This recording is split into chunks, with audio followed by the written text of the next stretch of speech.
Welcome to BRS news.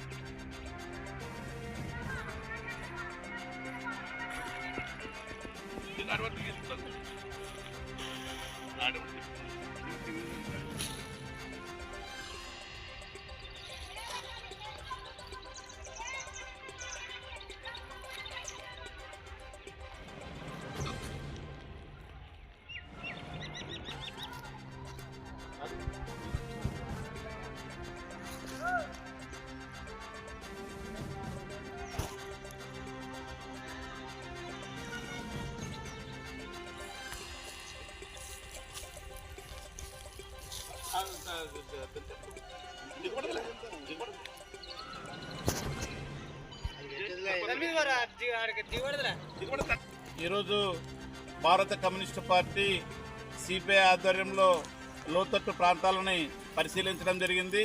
పరిశీలనలో భాగంగా తేలింది ఏమిటంటే సిఆర్ నగర్, ఒకటేపల్లి టీఎంఎస్ బంగ్లా, అదేవిధంగా Kranthi Nagar, CR Nagar, RL labour colony, పంజరాపురం, కలబాయి ప్రాంతాల మీదుగా ప్రవహిస్తున్నటువంటి పెద్ద వాగుకి ఇరువైపుల రక్షణ గోడ నిర్మించాలని గతంలో కూడా ఎన్నోసార్లు మున్సిపల్ అధికారులకి విన్నవించడం జరిగింది.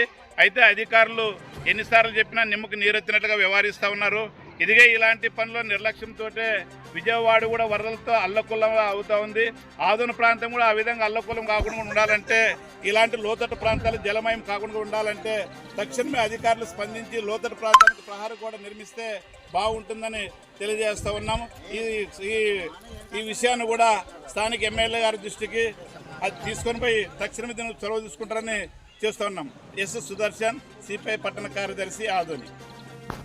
ఈ వర్షాకాలం అంతా కూడా భారీ వర్షాలు, దాదాపు 20 రోజుల నుండి వర్షాలు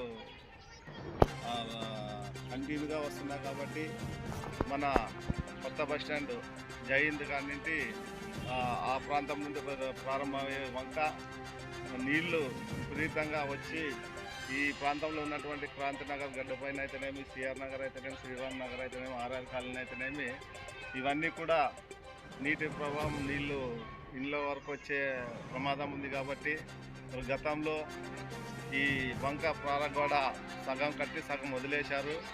మరి ఇప్పుడు కూడా మున్సిపల్ అధికారులు అయితేనేమి, మరి ప్రజాప్రతినిధులైనటువంటి ఎమ్మెల్యే గారు అయితేనేమి స్పందించి ఒకసారి పరిశీలించి మరి ఈ యొక్క వంక ప్రధానమైనటువంటి పెద్ద వంక ఇది, దీన్ని వెంటనే దీనికి సంబంధించినటువంటి గ్రాంట్ను